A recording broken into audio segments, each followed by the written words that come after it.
guys, welcome back to my channel. It's your girl Chibera here, as always and as usual.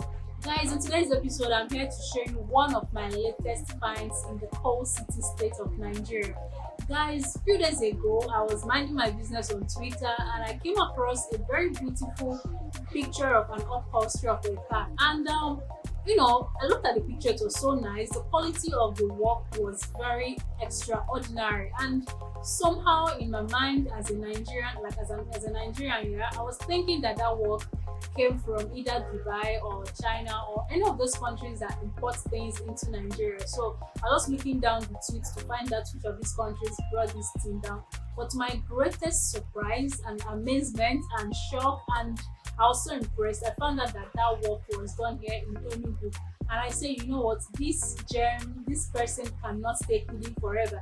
I'm going to track him down. I'm going to bring him on this channel so that we can explore what he's doing and talk about what he's doing. I'm talking about no other person than this young man that I'm here with, that does amazing things. He paints people's cars, whatever it is you have as a ride, anything that is a vehicle that has leather inside of it, according to him, he paints it and converts it from a basic car or a basic vehicle to something better. So that without further ado, let's meet him and get to understand what he's doing, where he's doing it, and let's just learn more about his business, guys, because he's very, very talented. All right, so let's get to meet you. Tell us your name. Okay. Nnamdi bụ onye Enugu aka Abụ m onye Enugu State. Yes, I do. Abụ m onye Ezeagu. Okay, guys, he's from Enugu State and Yes. Ezeagu. Yes. All right, so biko nwike kọwatara ihe na-eme ebe a. Yes. Okay. Ihe m na-arụ bụ ofe ostre. Okay. Anyị na-echenji ka interior moto. Okay. Ịchọ leda, akwara gị leda, then ịchọ fabric, akwara gị fabric. Okay. Many leda anyị na-echenji interior moto. You need to change into your motor. Yes. So my care for the internet for jobs to watch it. My job for one of your customers say Yes. you have the SN, you have NAS is okay. So you na check company apart from watching, then I roll everything was later. Yes. Anyị na-arụ dashboard Okay. inside moto. Anyị na-arụ cardboard, doormat. Okay. Then anyị na-arụ roof. Okay. Yes, and both the seat. Body seat. Yes. You only chipping motor akita. Or the motor be pink. Yes, I got a pingri motor go very sharp. Very sharp. Yes. Okay, now talking about aping the motor and everything, they inspired because here probably a lot of people want to go to Nigeria. Because one of the shocked to go for you, what I not saw organization, no one knew what they are. So, can you maybe to go Ihe mere m ji bido ọrụ a bụ na abịa na ya fụ na many moto na-abata n'obodo a weda ha na-enwe problem. Okay. So wee sị ka m nnebe ya anya na the leather na m na-eme ihe dị hard ka ọ dị izi. Okay. So isizie ka m jisi ike mụọ ọrụ m a Okay. mụchazie dị ọrụ, mgbe m mụchaziri dị ọrụ ana m agbasi ihe ọbụla bụ yes n'ime moto. Okay. Then ana m arụ many people ọrụ, ana m arụ ma ndị na-ele moto ma ụlọ ndị ma anaghị arụ ọrụ cha dealers ndị a na-eleche moto ana m arụ ọrụ kịta after m mụchaziri dị ọrụ. Now, kita na-ekwu maka ọrụ aka dị Afrịka. Ka ebe isi ebubata materials ndị Afrịka. Ọ n'Enugu a ka na-esi outside Nigeria ka outside Enugu. Leather eji arụ ọrụ a na-esi from ihe anyị na-eyuzu bụ American leather but ọ from Aba Okay. ka o si abata. Ama aga Aba, ama aga Ọnịcha. Okay. Ebe ndị anyị na-esiche ebe ahụ. What materials are you using? Ana m eyuzu leather, Okay. ana m eyuzu fabric. Okay. Ọ dependere ihe onye nwe moto niile. Okay. Then also no fabric, we use fabric rather. Then also no leather. I wear American leather. We wear ezigbo fabric. Okay. So depends. Depend here on your motor. Okay. And it's na kita no motor obo. Iyo Yes, motor. you na go motor. Iyo na go motor. Aeroplane. Yes. Ma limousine. Ma motor atezi. Guess what motor hana yesi. Jigado, formatic, many gas. See get change me. Then nothing na design on the customer gị na-eweta design ka ọ gwa na-eji uche gị maka maybe ihe na-emụta anya esi na ụdị color ga-adị mma na ụdị design ga-adị mma ọ gwa na-eme ndị customer. Ọ depend the person nwere ike sị m na ọ chọrọ the person nwere ike sị m na ọ chọrọ interior dị na moto ya then use wezie the color wee jee Aba Ọnịcha ego ihe eji arụ ya ọrụ. Ọ sịkwara na ọ chọrọ ịtọ on the interior to another color then m ga-convert it. Ọ chọrọ red, ọ chọrọ many colors convert ya.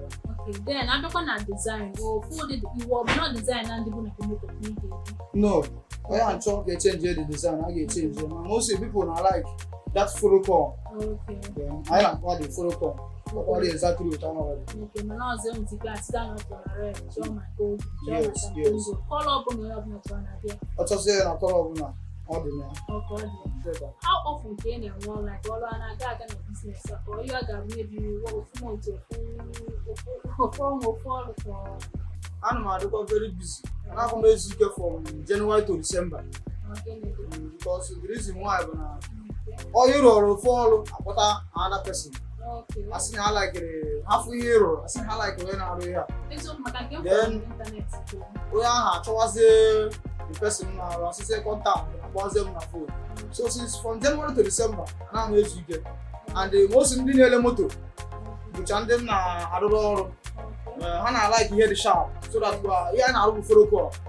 So arụcha ya ifiri ya nọ foreign chair bụ tie. So anyị na-arụkwa exactly otu a ndị ọcha anyị na-arụ ọrụ. Okay, keeping you because start I do so come home is very busy and even right now customers are waiting outside and or in more because go and away. Ewefu m ụmụ ọrụ betu ụmụ ọrụ m ahụ anọrọs na ọjọọ soro ama mmụọ skuul ka ọ ga-aga ọrụ ma mmụọ ọsọ ka ọ gba aka m na-achọ ụmụ ọrụ ọzọ enyi m ndị ọrụ. Na even if you maka ịmụ ọrụ dị ka ụmụazị kịta na like Ụmụaka kịta na-agwa ịmụ ọrụ kịta na ọ na-ekwe ha nsogbu ha na-ekwe ala ike ịmụ ọrụ maka ihe a na-achọ bụ ego mbute so ha anaghịzi ala ike ikwuru down nwee ndidi yes ha ga-amụcha dị ọrụ. So obezi onye ge bịara otu isi ọgbapụ ebe ọ na-achọ ego mbute ka ọ ga-esi bute ego by force. So ha anaghịzi ekwuru down. na actually later onye chi ịmụ ọrụ like how many years go get take O nwere onye isi ya kpọkọtara ọnụ nwere ike 2 years 3 years onye ahụ ga-amụta ọnụ isi ya kpọkọtara ogwe ndị ọ ga-abụ 5 years or years like mụ na ụmụ during time mụ amụrụ ọrụ asabụ m ihe sarị n'aka ọ ga-amụ 4 years but emechara m klọkụ 7 years amụtago m ọrụ na 4 years ahụ but ebe m si ka m nọ erukwuoro ọga m ọrụ m nwoke ike ịmasta menti n'ụzọ 7 years mgbe m chọrọ ibido ọrụ a people si na mpere mpe ibido ọrụ a na ọ bụrụ kọstọma ga-abịa but some people anaghịkwa m bido nke m na mma ihe m na-eme so mechie some people asị m bido that ọrụ a na taa megide m ya so si ka m bido nke m ha na-abịakwa ebidokwara m ọrụ so ọ na-agakwa otu ahụ Chineke na-emekwa ama until a start anọma even chance self now anaghịzi m enwekebe even chance. Ọkwa biko ka anyị were otu ego alụsị ka anyị wee mee testing. Okay, oge ọzọ ntị eji maka mgbe fụ pikchọ gaa n'ịntanetị mụ na mmadụ na-eme argument ọsị na ọrụ na ihe aka for seat cover na-asị mba na ihe a dịka like ihe upholstery na ịrụ ihe a complete so kịta m na gị na biko kọwa bụta ọka cover for upholstery like A na-enwe seat cover okay but anyị nwa na ụwa anyị anaghị arụ seat cover ihe anyị na-arụ bụ ihe ndị ọcha kwarụ ka anyị na-akwa exactly ihe ndị ọcha kwarụ ka anyị na-akwa so ihe ahụ dị form of photocall seat bụ ya ọ bụrụ seat cover seat cover bụ ihe a na-ekpughe ekpughe and ọ naghị adị tight but nke anyị na-adị very tight ka ihe ndị ọcha rụrụ so ihe anyị na-arụ bụ ihe ndị ọcha na-arụ. Okay, yeah, for interest ndị na-anọrọ ebe a kọwagotụla anyị ọfụma the process like I'm working on a motor mo bute gi motor ko and the process Okay. is right from start to finish. Okay. Abịa Okay. anyị tinye the seat Okay. anyị nwere ike igbupụ leda ahụ dị na ya Okay. bido n'isi meshoo ya Okay. tụọ teepu meshoo ya wee kpọọ ya then anyị nwere ike gosi sampụl bufutere gị nke the foam na owu ya then mgbe a kpachasịghị ya efuzie ka ọ dị ọ ga-adị naked to foam na-akpọzi so okay, like ndị nwego moto ready abụti ya ihe ị ga-emebi ibupụ oche yes a ga-atọ gị oche complete yes tọọ ihe niile Yes. down to foam then Yes. bidozie anyị si kwaba dị oche ọkwa ya so ọ bụrụ seat cover ka ị na-akpọ mgbe ọ bụrụ sit cover ya na-akwado exactly otu ọ dị bịa float on ana ọnụ gị na-esi ike abịa yes because nke ọfụ nke anyị nọ n'elu ya bụ ofu nke kọstọm onye nwa moto biko ikpere ndị na anụmana ka enjoy eti obele mgbe were ya oge were ya na isi na kịta na ihe ọmụna bụ moto as long as na leather dị n'ime yes ọ bụrụ plane anyị na-arụ ya when was leather dị n'ime ya oche dị n'ime ya anyị na-akwụ ya ma truck everything ọ bụrụ na nweta esi nweta contract with airpiece kịta yes airpiece niile kwapụ ya a ga-arụ everything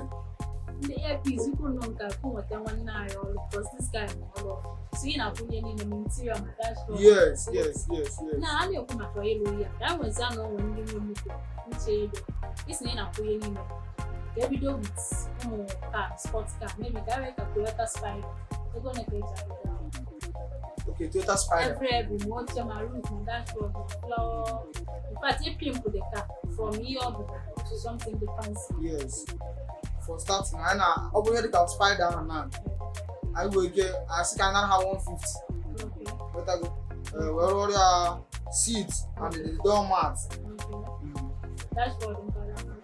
dashboard dị ọtụrụ na dị ihe na mana ọ bụrụ na complete ka onye nchọ ka arụọ enwere ka nara 200,000 both seat and the door mat and the dashboard yes okay then asịsị anyị dịka SUV ihe ka Lexus ọ dependere ihe a ga-arụ na dị ime moto ihe na-ekwu taa bụ complete ihe dị n'ime dị moto some ụgwọ ndị nke anyị na-akwa 250 ụgwọ ndị anyị na-akwa 300 okay ka akwụkwọ maka ofu Lexus ka nwere nọọsụ oche ka onye nche ọ bụ na ọsọ chekwa ya nchọrọ ịgwa Lexus ọ depende Lexus ewere RS bin Jeep wee ES ya ọ bụrụ na Jeep ya so seat ya anyị na 100,000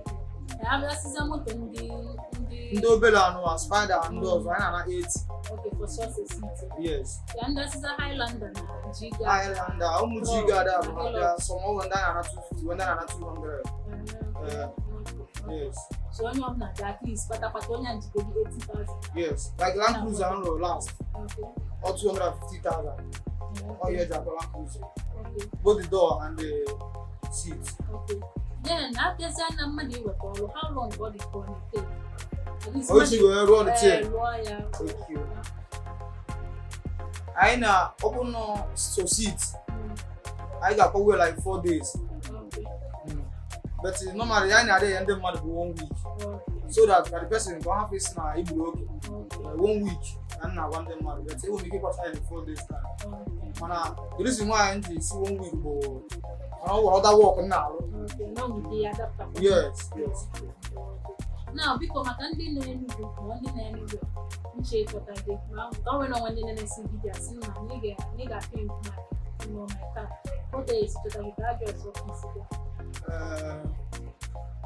anọ m na mba 13 Port Harcourt Street New Route ya ebe ama ama dị nso to this place Unique side okay